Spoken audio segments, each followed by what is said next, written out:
Bienvenue dans la saison 1 de Vibrer votre vie professionnelle.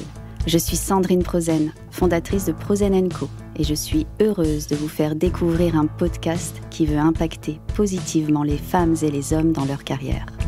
Au fil des mois, je vais vous inviter à découvrir des personnalités inspirantes, créatives et qui se distinguent par leur choix de vie professionnelle. Tous vous partageront leur parcours et leurs conseils et leur vie fera écho, qui sait, à votre chemin. À travers ces discussions, j'espère que vous ressentirez l'énergie que chacun des invités cherche à mettre dans sa vie et ainsi qu'il soit une source d'inspiration pour vous. Je suis convaincue qu'il faut s'inspirer des autres pour mieux avancer. Alors, bonne écoute et vibrez votre vie professionnelle.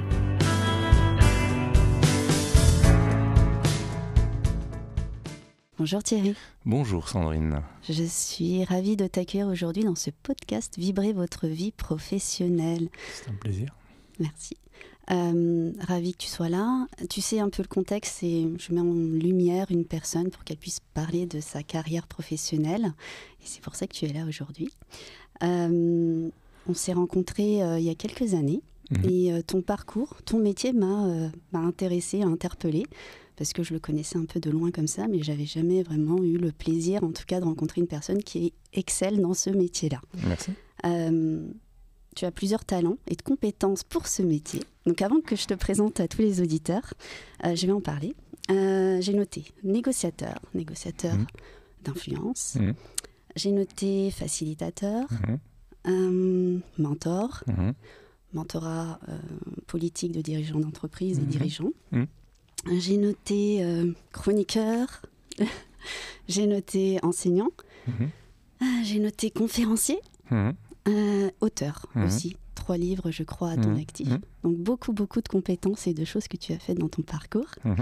Après, j'ai noté d'autres choses, en l'occurrence l'homme de l'ombre, l'homme qu'on appelle pour solutionner les problématiques, celui qui intervient et qui arrive toujours à trouver une réponse à 100% positive. J'ai noté... Qu'est-ce que j'ai noté ? J'ai noté beaucoup de choses. L'homme en mouvement, avec beaucoup de projets, toujours à son actif, qui se challenge beaucoup aussi, qui challenge les autres, quelquefois aussi, qui écoute ses émotions, et aussi un passionné de la musique. Pour te résumer. Wow. Ça me fait drôle de voir cette image. Bon, je suis l'homme parfait, quoi, en fait. Hein. Oui, voilà, c'est ça. Bon, on en reste là. Voilà. Merci pour l'interview. Et bon, c'est fini. C'est fini, merci beaucoup. Non, attends, on va lancer officiellement le podcast. Donc, je te présente. Oui. Donc, tu es Thierry Krief, fondateur de Thierry Krief Consulting. Yes. Donc, spécialisé dans le mentoring politique de dirigeants. Yes.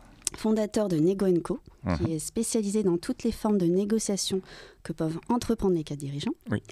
Et aussi investisseur, parce que ça, j'en ai pas parlé, mais on peut le dire, dans certaines startups, certaines entreprises, on peut les mentionner. Book My Beach, par exemple.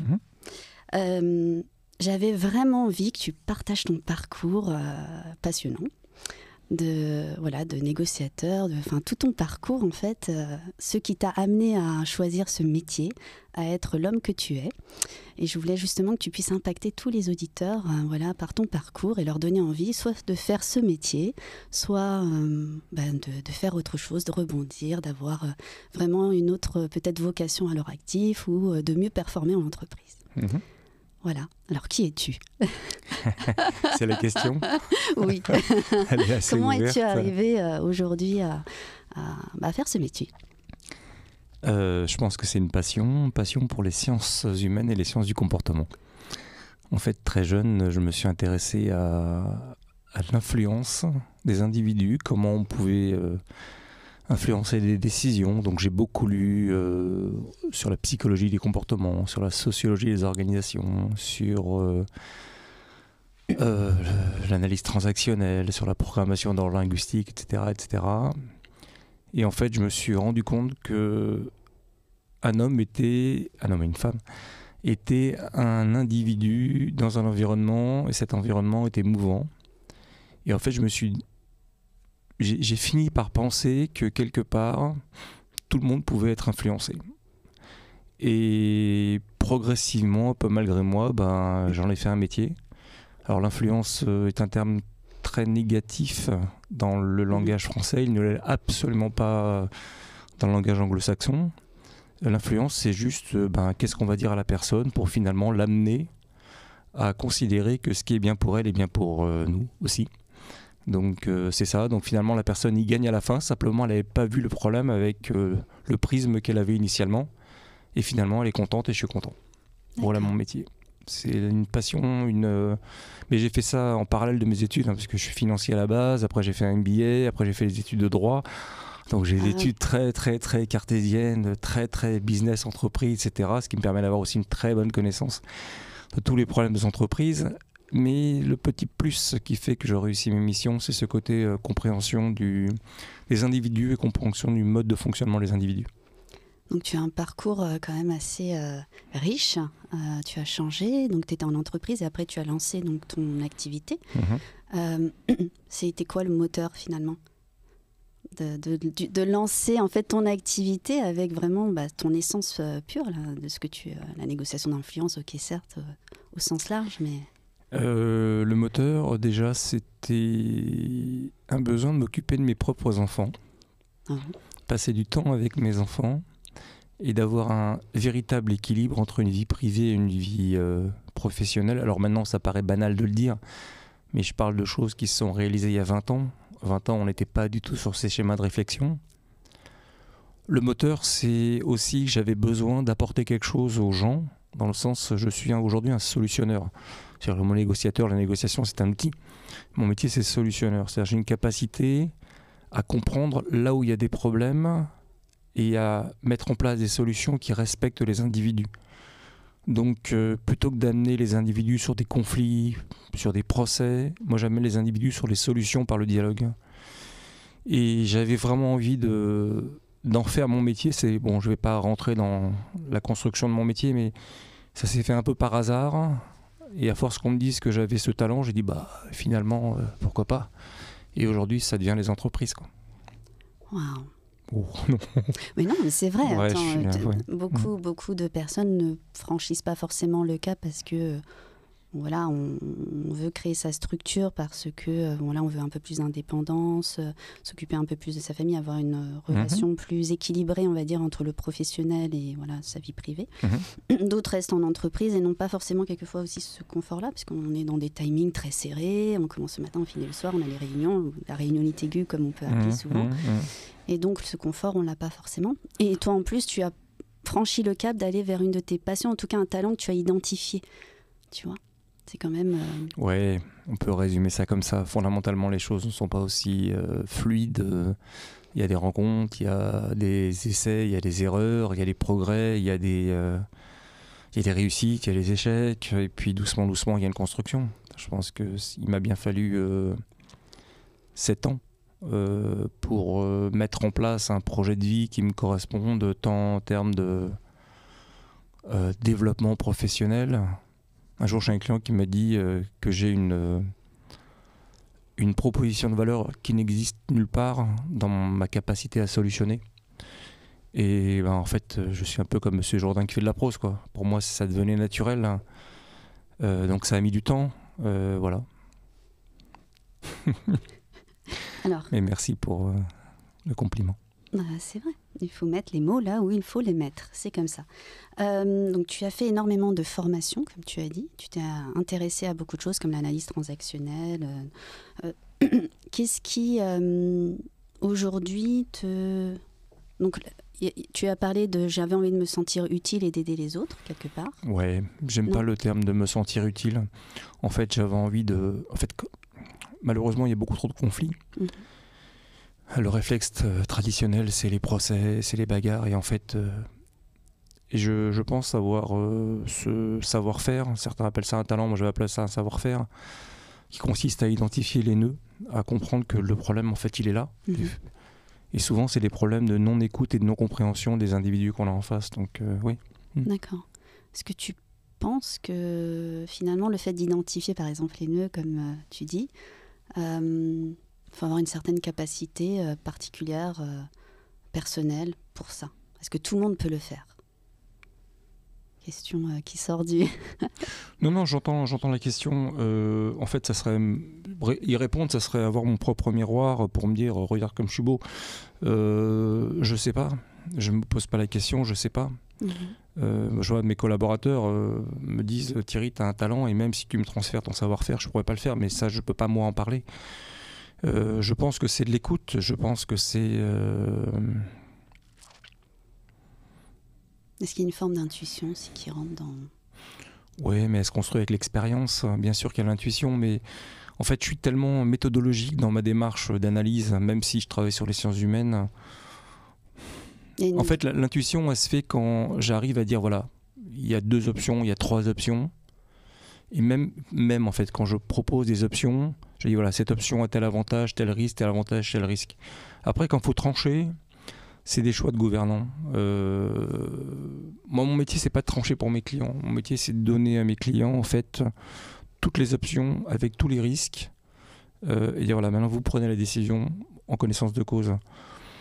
Donc, je suis plus dans l'analytique, même si elle repose sur des sciences de comportement et des sciences humaines, que dans l'intuition, en fait. Parce que l'intuition laisse trop la part à l'aléa. Et moi, je laisse pas la part à l'aléa. C'est-à-dire que mes missions, je les réussis toutes. Parce qu'il n'y a pas d'aléa, en fait. On a tout prévu, on a tout calé, voilà. C'est une méthode spécifique, finalement, qui t'est personnelle et qui est aussi professionnelle liée à ton activité depuis X années, en fait. Tu appliques ta méthode. Ouais. C'est très intellectualisé, quelque part. C'est formalisé, c'est rationalisé. Alors, c'est ma méthode. C'est une méthode que j'ai mise en place. Maintenant, j'ai d'autres consultants qui l'appliquent. Après, la méthodologie, c'est une façon d'aller vite sur 90% du travail. Mais le succès, c'est les 10% restants. C'est la différence entre l'échec et le succès, c'est un fil. Hein. Et moi, je sais passer le fil du côté succès parce qu'il y a 10% de peut-être d'intuition, je ne sais pas. Ou d'expérience, je ne sais pas. Et comment tu définis le succès ? Du coup, c'est quand la personne a réussi à solutionner véritablement son problème ou... Le succès, c'est quand déjà tout le monde est content. Le succès, c'est quand les parties qui pouvaient avoir des discussions tendues finalement discutent simplement ensemble. Le succès, c'est quand finalement on s'aperçoit que tout se règle par le dialogue. Alors le dialogue, il ne s'agit pas de dire je suis gentil, on va pas faire des win-win situations. Non, les enjeux sur lesquels je travaille sont beaucoup plus élevés que ce genre de win-win situation. Moi, je ne suis pas dans le win-win du tout. Moi, je travaille pour mon client et l'objectif, c'est qu'il gagne. Mais mon client gagne et l'autre en face, il est content quand même. Et là, je caractérise mon succès. Je ne suis pas dans l'équilibre de la relation. Moi, je suis un vrai négociateur, un vrai influenceur. Je suis payé par mon client et voilà quoi. Je suis froid dans le travail, mais la personne en face, en fait, elle est toujours respectée, toujours. Enfin, il y a vraiment. Je pense que le succès, c'est d'avoir gagné en ayant respecté les humains. Je pense que c'est ça le succès. Parce que la vie est longue, les gens se connaissent, les gens parlent, et il ne faut jamais toucher à l'humain en fait. Bon, c'est peut-être naïf ce que je dis, mais c'est le fondement de ma pensée, quoi. Donc, on peut être très très dur en égo, très très dur en influence, en respectant les gens, quoi. Sans que ça entache forcément une relation. Sans que ça entache une relation, sans que ça fasse mal à l'adversaire. Parce qu'en négociation, on peut aller très loin. Hein. En négociation d'influence, on peut vraiment faire mal à l'adversaire. Mais voilà, il faut le respect. De toute façon, tout bon négociateur dira il faut le respect. Par contre, celui qui dit win-win, c'est pas un bon négociateur. Ah, pourquoi? Je voulais pas rentrer sur ce sujet. Ça y est, j'ai ouvert la porte. Ça y est, j'ai ouvert la porte. Donc, ouais. Non, parce que moi, je cherche pas pour mes clients une solution gagnant-gagnant. Je cherche une solution gagnant pour mes clients. Et si la personne en fin de signe, quelque part, c'est peut-être gagnant pour lui, mais ça m'est égal. En fait, si mon client a tous les rapports de force, il prend tout. Hein. Je vais vous donner un exemple. Si vous êtes salarié, vous êtes débauché d'une boîte, vous avez un méga rapport de force. Si vous êtes au chômage depuis 3 ans et vous n'avez plus d'allocation chômage, vous n'avez pas de rapport de force. L'entreprise va pas forcément faire des manières en disant non mais tu comprends, il est sympa. La négociation, c'est un sport froid. Hein. Et l'influence, c'est un sport froid aussi, quoi. Wow. Mais on met de l'enrobage chaud, on met un peu de chaleur humaine, mais en fait on est très froid. D'accord. Faut pas que je fasse peur. Hein. Non, mais c'est intéressant. Donc très froid, donc on coupe un peu complètement les émotions. Non, on les coupe pas, on les utilise. En fait, déjà, on voit ce qui est l'émotion nécessaire. Enfin, je vais pas dire d'émotion, je vais dire l'affect. C'est pas tout à fait pareil. Hein. D'accord. J'ai besoin de segmenter l'affect qui m'est utile et l'affect qui ne m'est pas utile. Et j'ai besoin aussi d'identifier chez mon interlocuteur, alors mon interlocuteur, ça veut dire en l'occurrence l'interface de mon client, ses points de sensibilité sur son affect. Parce que vous avez en fait, ça dépend de l'approche de la personne en face. La personne en face peut vous faire non, mais s'il te plaît, j'ai été sympa avec toi, tu peux pas me faire ça. Ça, faut faire attention, ces approches de type paternaliste. Ou alors il y a les approches très agressives. Non, mais si tu me fais ça, tu verras, on va aller au procès, je vais détruire ta réputation, tu n'auras pas de commande. En fait, il faut juste. Tout ça, c'est des mots. Faut juste, c'est des mots. Et mon métier consiste à passer à travers les mots, qu'est-ce qu'il y a derrière. Et à partir de là, je peux influencer, quoi. Donc, voilà. Wow. Donc 20 ans. Arrêtez de me dire là, parce que. Non, mais j'ai fait toujours roi dans tous les podcasts très bien, et dans toutes les personnes que j'interviewe. Alors dites-moi waouh. Non, mais c'est vrai, waouh. Donc 20 ans à faire ça. Ouais, 20 ans à faire ça, j'ai progressé. Hein. Au début, je faisais ça malgré moi. Après, au fur et à mesure de mon succès, j'ai pris conscience d'une certaine forme de compétence qui était ce jeu d'influence. Les gens confondent souvent dans la négociation. Le problème du terme négociation, c'est qu'il est vulgaire en France. Je parle bien en France. Ah. La négociation, c'est souvent confondu avec du marchandage. C'est-à-dire, allez, tu fais une proposition à 100, comme ça, lui va dire 50 et on va couper la poire en deux à 70. C'est pas de la négociation du tout. D'accord. La négociation, c'est comment je vais agir de façon directe, indirecte, avant, etc., auprès de mon interlocuteur. Pour qu'au moment où j'ai à parler, alors si on parle d'argent, on peut négocier tout, hein, où j'ai à parler d'argent, en fait, c'est lui qui me fasse une proposition et que ses propositions soient très bonnes. La négociation, ça se joue avant. C'est pour ça qu'on parle de négociation d'influence. J'influence la décision. Et en tant que négociateur, je ne donne jamais de prix. Jamais. Jamais. En fait, je mets la personne en face dans une position où c'est finalement elle qui me donne le prix et moi, je vais construire sur son prix. D'accord.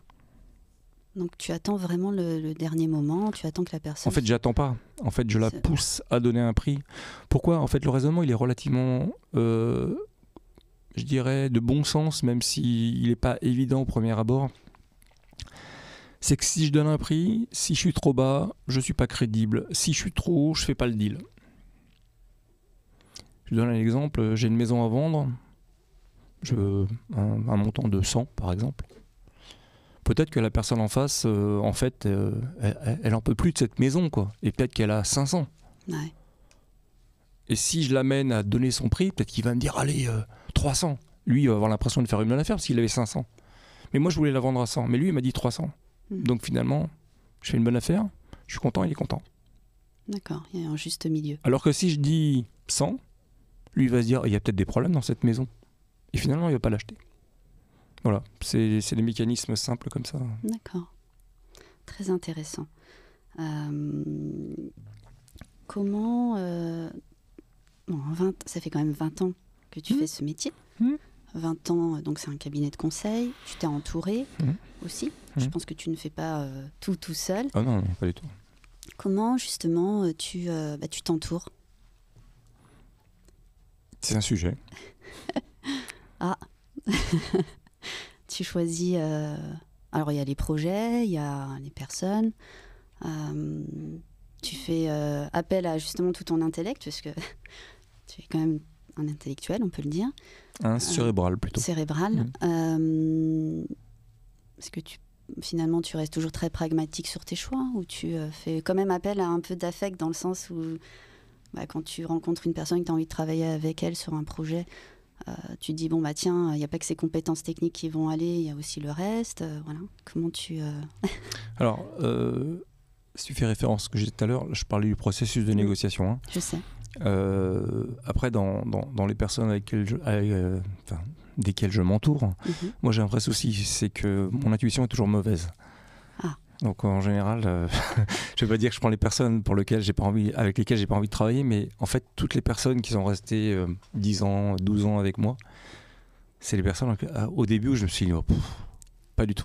T'y croyais pas. Et malheureusement, la réciproque est vraie. C'est-à-dire des personnes, je dis, c'est génial et tout. Finalement, ça n'a pas marché. Et malgré le temps qui passe, je peux dire, je ne sais pas pourquoi, et je peux sûrement dire que je n'ai aucune intuition en matière de recrutement. Aucune.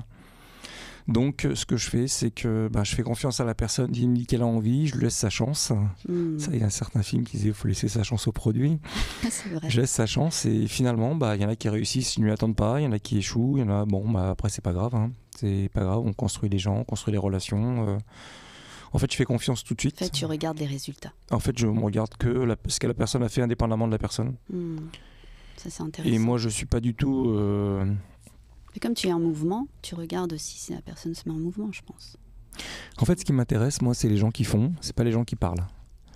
On peut faire et échouer, ça me dérange pas. Parce que si chaque fois qu'on faisait, on réussissait, ça se serait et on serait tous très riches. Moi, la personne qui fait, qui bosse, qui essaye, qui tient, j'ai une idée, elle marche pas, c'est pas grave. Moi, j'ai 50 idées à la minute, il y en a 49 qui marchent pas. Peut-être peu plus, 49 et demi qui marchent pas sur une minute. Ouais. C'est pas grave. Pas grave. Le principal, c'est que les personnes elles fassent.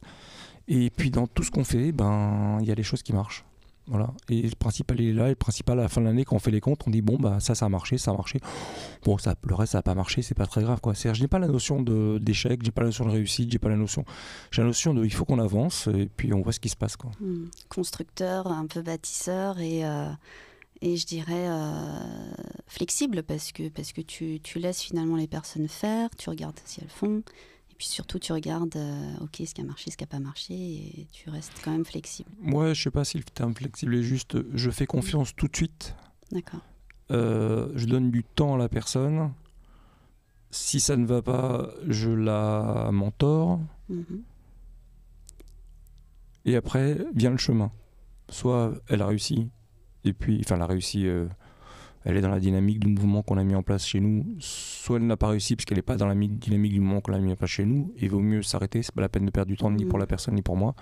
Voilà, c'est tout. J'ai besoin. Je suis un entrepreneur. J'aime que les choses avancent. J'aime que voilà. Et donc j'ai besoin que les personnes soient dans cet état d'esprit. C'est tout. Tu as dit mentor. Moi j'aime bien ce mot. Bon non. Voilà. Et dans ton métier justement. Tu y prends plaisir?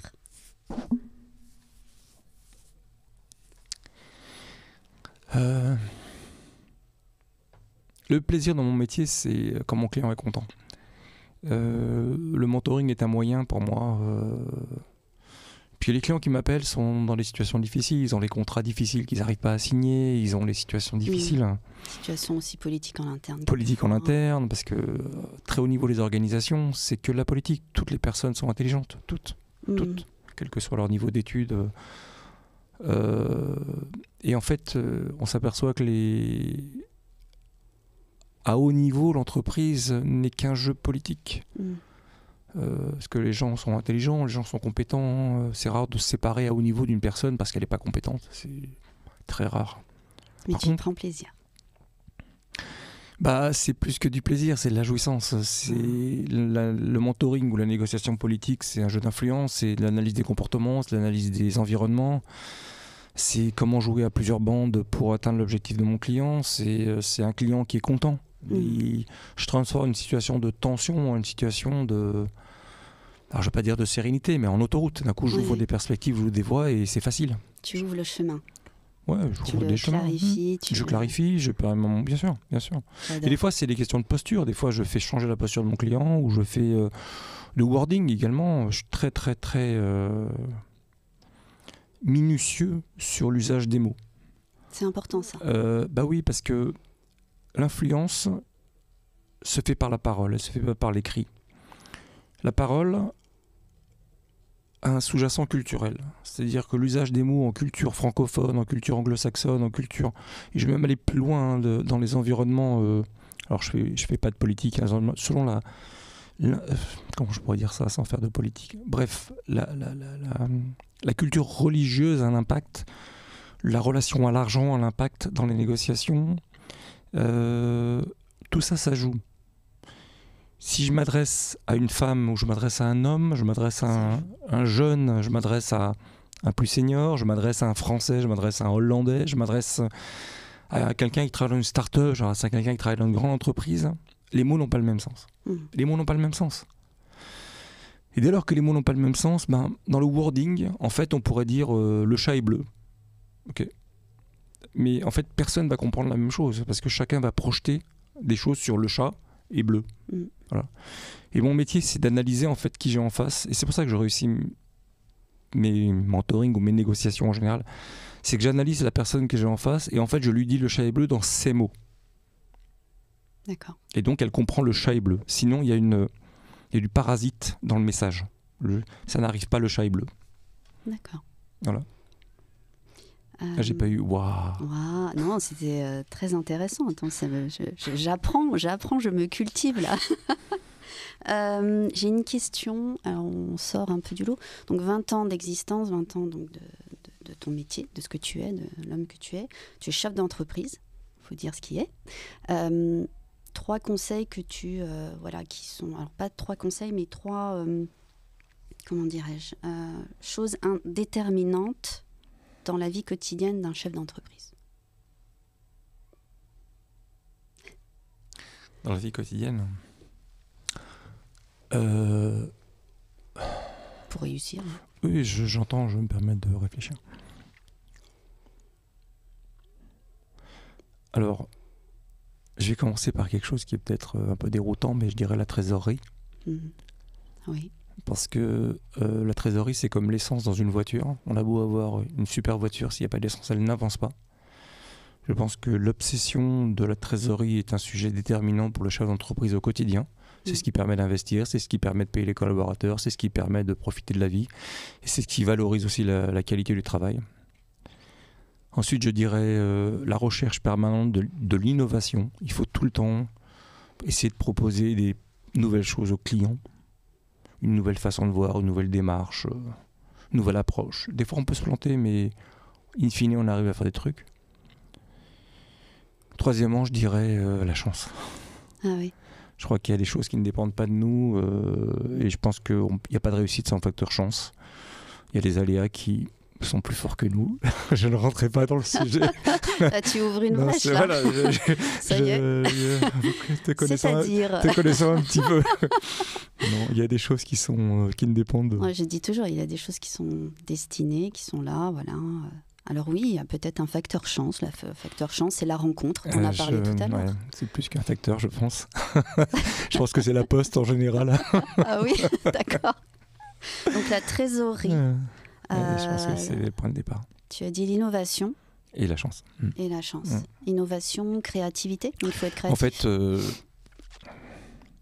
ce que je veux dire est assez trivial, mais le monde est en mouvement très rapide. Et je pense qu'on ne peut pas se satisfaire d'une offre de service ou d'une offre de produit qu'on a en disant « elle est bien ». Dès qu'elle est bien, il faut penser à la suivante, hein, parce qu'il y a un moment où elle ne va plus être bien, où il va y avoir de la concurrence, où elle sera démodée, plus du tout en phase avec le marché. Moi, je passe mon temps à innover.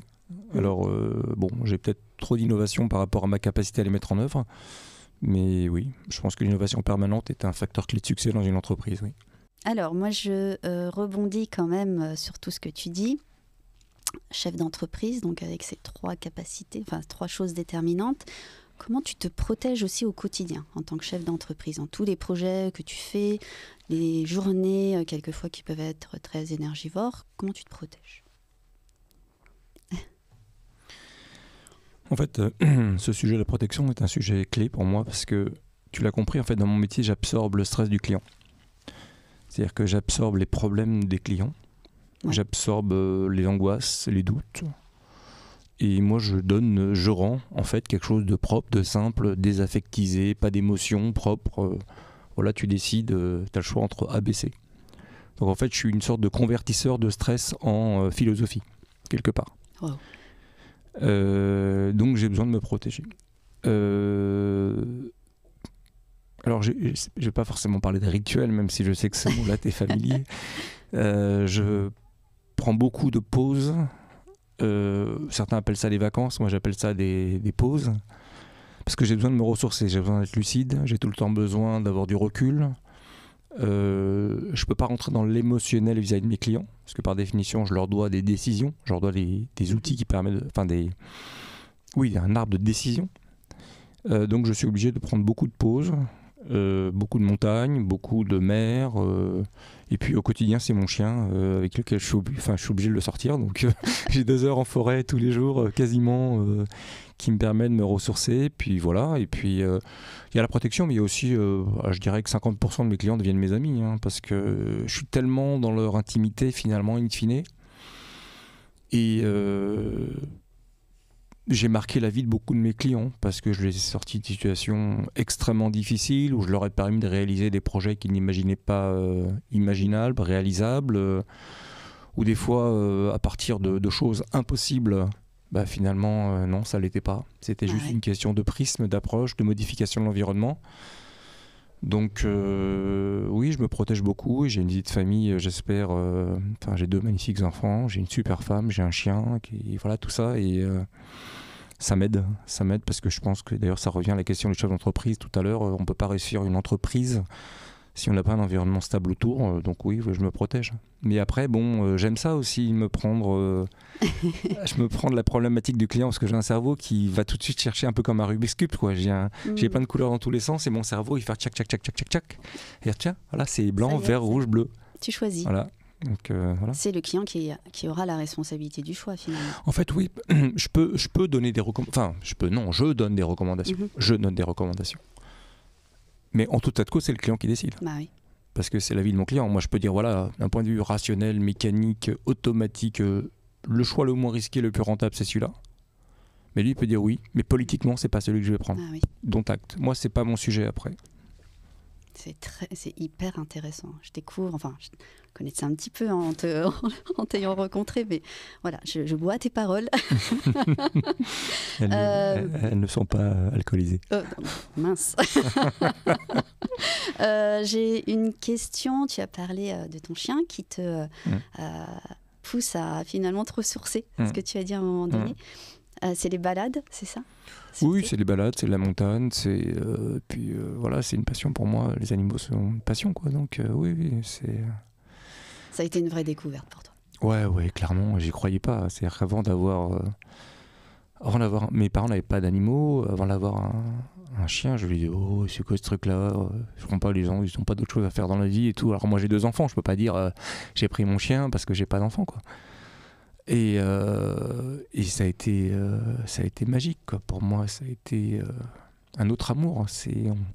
Je trouve qu'on est merveilleux en tant qu'être humain parce qu'on peut aimer une femme ou un homme. Hein. Bref, on peut aimer ses enfants, on peut aimer ses amis, on peut aimer ses parents, mais on peut aussi aimer les animaux. Et ce qui est merveilleux, c'est que c'est pas le même amour à chaque fois. Et oui, ça a été une passion, une révélation. Je pense que je n'imaginais pas une seule seconde tout ce qu'il m'apporte et tout ce qu'il me donne et tout ce qu'il me rend. Wow. Ouais, on va s'arrêter là pour mon chien parce que... Oh, j'adore, c'est beau. Finalement, ça te pousse à avoir ton rituel, on va dire zen. Et voilà, fallait qu'elle vienne sur le rituel. Je sais. Voilà. Attends, j'ai quand même encore quelques questions qui me viennent. Quel conseil tu te donnerais à une personne qui a envie de faire le même métier que toi? Venez pas, ne me faites pas concurrence. Ah bah d'accord. Non, venez me rejoindre. Je vais vous former. Ça c'est voilà, porte ouverte. Venez me rejoindre, je vais vous former. On va faire du bon travail ensemble et vous allez vraiment découvrir des belles choses. Ok, on va créer des sessions de recrutement. Bon, pourquoi pas, de toute façon. Ok. Et alors attends, j'avais noté d'autres questions. Qu'est-ce qui te pousse à aller vers un projet versus un autre? Tiens, c'est intéressant ça. On parle de pro. Oui. Je pense que selon je parlais tout à l'heure, en fait, je ne vais pas vers un projet versus un autre, c'est une capacité d'innovation permanente. Donc je les fais tous. D'accord. Il y en a qui marchent, il y en a qui ne marchent pas. J'ai une idée, tiens, je vais le faire. Okay. En fait, je ne me donne pas de fausses limites sur les projets qui peuvent paraître impossibles.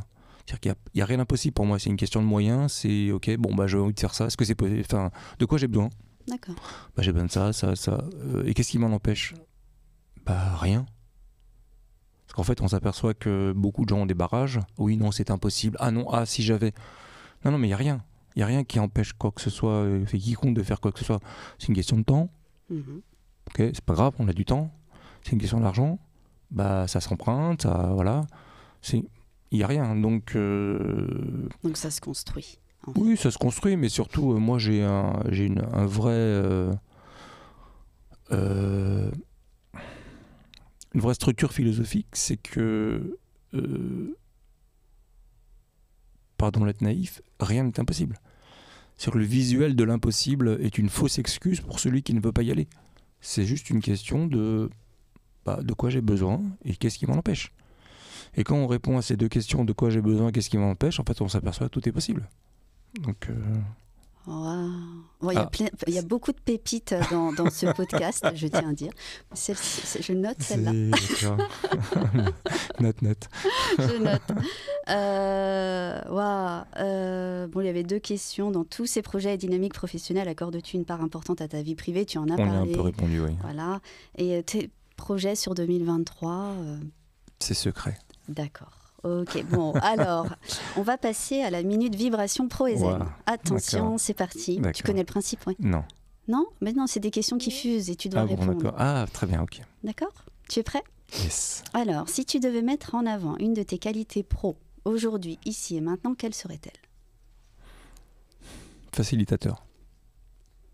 Je prends. Si tu devais mettre en avant ton côté zen ou rituel zen en un mot, que dirais-tu? Little Buddha. Oh, alors là je suis surprise, mais je prends. En fait, c'est comme ça qu'un jour un client m'a appelé dans une négociation horriblement difficile, avec une tension extrême, avec des enjeux phénoménaux. En fait, on a résolu la situation de façon incroyable. Il m'a dit Little Buddha. Waouh, je prends. Alors, quel animal es-tu? Un chien. C'est fidèle, c'est loyal, c'est généreux. Un chien, forcément. Oh. Si tu devais organiser un dîner avec 5 personnes qui te fascinent et qui ne sont plus de ce monde, par contre. 5 personnes? Ouais. Quelles seraient-elles? Plus de ce monde. Pardon. Chuck Berry, parce que j'aimerais vraiment qu'il m'apprenne à jouer mieux à la guitare. Wow. Chuck Berry, je suis fan. Plus de ce monde. Georges Brassens, parce que je considère que c'est lui qui m'a appris les mots. Ça c'est pour la partie musique, donc ça fait 2. Alors il y a une femme qui m'a toujours fasciné, ça va pouvoir surprendre beaucoup de gens, c'est Golda Meir, parce que je pense que c'était une femme à une époque d'homme qui s'est battue contre des montagnes. Cette femme m'a fasciné, et me fascine encore d'ailleurs. Sur le plan plus philosophique, Spinoza, j'adorerais, malheureusement il est mort trop jeune, mais j'aurais adoré avoir une discussion avec lui. Sa vision me fascine. Et sûrement Platon ou Socrate pour la rhétorique. Ouais, sûrement. Ça va faire 5. Il y en a plein d'autres encore, hein, mais bon. La soirée. Tu peux venir? Si tu me les amènes autour de la table. D'accord. Ouais. C'est possible. Je pense qu'il n'y a pas que toi qui serais intéressé quand même. Je note aussi la musique. On n'en a pas parlé, mais c'est vrai que ça, c'est une de tes passions. On peut le dire. C'est ma vie intime, ça. Ah, d'accord. Bon, ton rituel matinal pro et zen en 3 étapes. Embrasser ma femme, boire un café, embrasser mon chien. 3 étapes, c'est bon. Ouais, c'est bon. Ok, c'est pris. Attends, alors plutôt bateau à moteur ou à voile? Les 2. Ah, ok. D'accord. Attention, alors celle-ci, j'attends la réponse. Pour une réflexion particulière, que choisirais-tu? Le sens logique, l'émotion du moment ou la télépathie?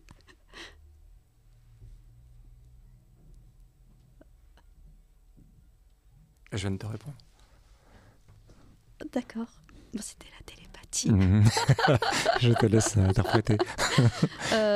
Ton mentor pro de tous les jours qui t'inspire? Il n'y en a pas. D'accord. Ton mentor zen de tous les jours qui t'inspire? Il n'y en a pas. Aucun. Rien.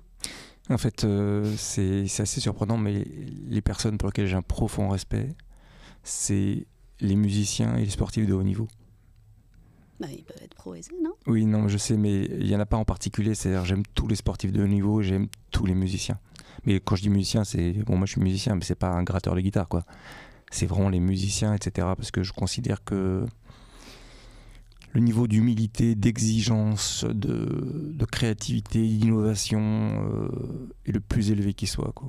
Vraiment, voilà, ce sont les deux métiers en fait où j'ai beaucoup de respect. Je suis hyper humble par rapport aux sportifs de haut niveau. Quand on voit un ski à 1 centième, t'es premier ou t'es deuxième, 1 centième, c'est-à-dire que c'est même pas un demi-souffle, quoi. Donc voilà. On sent que ça te prend dans les tripes. Ouais, le sport et la musique, c'est vraiment mes sujets. Et, ouais. On refera un podcast spécial musique et spécial sport. Question finale. Yes. Si tu étais le meilleur conseil en négociation que l'on pourrait donner pendant une réunion commerciale au sujet de la vente d'un produit avec un vendeur français et un acheteur américain, lequel serais-tu ? C'est compliqué.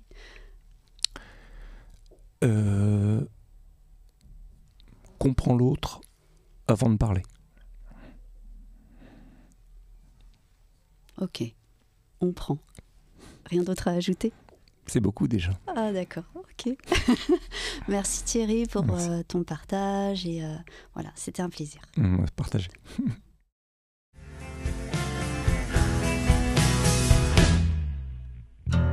Un grand merci pour votre attention et j'espère que cet épisode vous a inspiré.